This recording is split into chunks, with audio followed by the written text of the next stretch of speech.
Hi guys, welcome back to our channel foodie and travel by Battu. ఈరోజు మన special వచ్చేసి రొయ్యలు బెండకాయ పులుసు అండి. హాయ్ అండి, ఈరోజు మేము రొయ్యలు బెండకాయ పులుసు అయితే పెట్టుకుంటున్నాము. దానికోసం ఒక పెద్ద ఉల్లిపాయ, 2 చిన్న సైజు ఉల్లిపాయలు, ఒక టమాటా, కొత్తిమీర కట్ట, ఒక 5 పచ్చిమిరపకాయలు తీసుకున్నాను, కొన్ని లేత బెండకాయలు అండి. అలాగే మనం ఒక 1/2 kg రొయ్యలు, ఇవి పెద్ద రొయ్యలు అండి, మధ్యలో నరం చూసారా తీసేశారు. అండ్ అలాగే వాష్ చేసి చింతపండు, కొంచెం మేము పులుపు తక్కువ తింటాం కాబట్టి కొంచెం తక్కువ తీసుకున్నాను. మీ టేస్ట్కి తగ్గట్టు ఇలా కడిగి నానబెట్టుకోండి. ఇలా కట్ చేసుకున్నాము. బెండకాయలు మాత్రం కొంచెం పెద్ద ముక్కలు కట్ చేసుకోవాలి. చేసిన పచ్చిమిరపకాయలు, పెద్ద పచ్చిమిరపకాయలు అనుకోండి, ఇలా చీల్చి 2 ముక్కలుగా చేసుకోండి, సరిపోతుంది. మరి చిన్న చిన్న ముక్కలుగా అయితే బాగోదు. బెండకాయలండి లేతవి తీసుకోండి, కొంచెం టేస్ట్ బాగా వస్తుంది. సో వీటిని మరీ చిన్న ముక్కలు కాకుండా కొంచెం పెద్ద ముక్కలుగా, ఈ సైజ్ ముక్కలుగా కోసి పెట్టుకోండి. ఒక బెండకాయని 2 ముక్కలు చేసినా కూడా సరిపోయిద్దండి.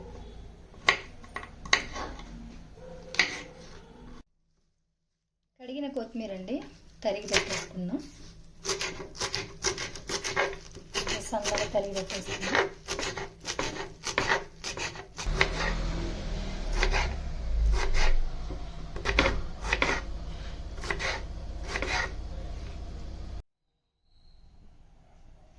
స్టవ్ మీద కడాయి పెట్టి మనం క్లీన్ చేసుకున్న రొయ్యలు ఉన్నాయి కదండి, సో అవి ఇందులో వేసేసుకుందాం. సిమ్లో పెట్టి ఉంచుకోండి, మరీ హైలో పెట్టండి. ఏంటంటే కొంచెం పచ్చివాసన పోవాలి కదా, సో మనం కొంచెం ఉప్పు, పసుపు వేసి వీటిని ఎగిరించుకోవాలి.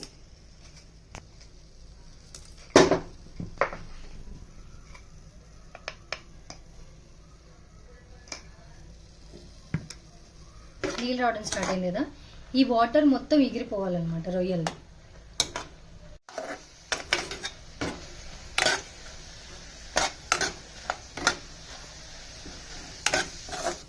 ఇదిగోండి, నీళ్ళన్నీ ఎగిరిపోయాయి రొయ్యలు. సో దీన్ని స్టవ్ ఆఫ్ చేసి పక్కన పెట్టుకుందాం. మనం ఉప్పు, పసుపు వేసి ఎగిరిచ్చిన రొయ్యలు ఉన్నాయి కదండి, అవి కొంచెం ఆయిల్లో ఫ్రై చేసుకుందాం. ఇదిగోండి, ఫ్రై అవుతుంది, మరీ ఎక్కువ ఫ్రై చేయకండి, కొంచెం. ఇదిగోండి, ఫ్రై అయినాయి కదా పీసెస్. అదే నూనెలో మనం తరిగి పెట్టుకున్న పచ్చిమిరపకాయలు, ఇది కొంచెం ఫ్రై అయ్యాక ఆనియన్స్ వేద్దామండి. పచ్చిమిరపకాయలు వేయాక ఉల్లిపాయలు వేసి కొంచెం గోల్డెన్ బ్రౌన్ వచ్చేదాకా ఫ్రై చేసుకుందాం. ఆనియన్స్ వేగాయి కదండి, ఇప్పుడు పెద్దగా తరిగి పెట్టుకున్న బెండకాయలు వేసేద్దాం ఇందులో.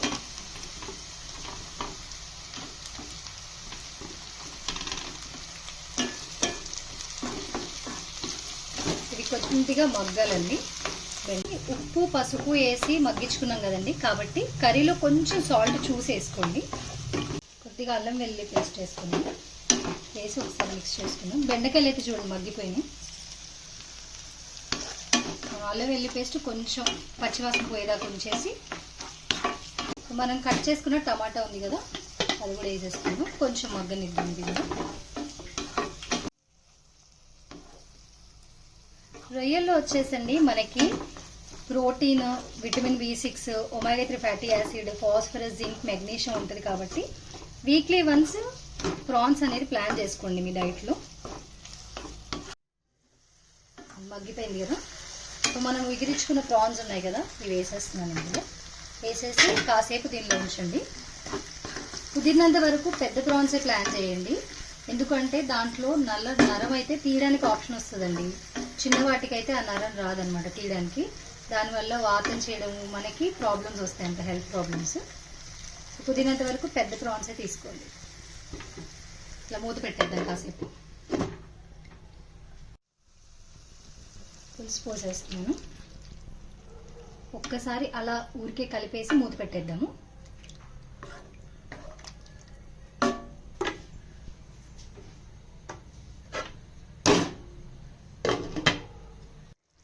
తగినంత పసుపు, కారం వేసుకుందాం.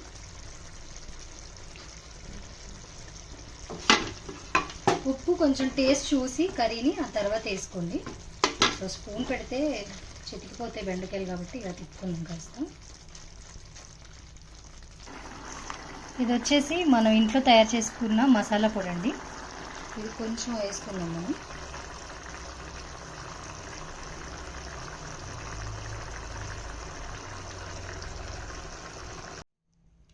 వేడివేడి అన్నంలో సర్వ్ చేసుకొని తినండి. మాకు కమెంట్ చేసి చెప్పండి టేస్ట్ ఎలా వచ్చింది అనేది. అలాగే మన ఛానల్ని సబ్స్క్రైబ్ చేసుకోవడం మర్చిపోకండి. అలాగే వీడియో నచ్చినట్టయితే లైక్ చేయండి. థ్యాంక్స్ ఫర్ వాచింగ్ ఆ వీడియో.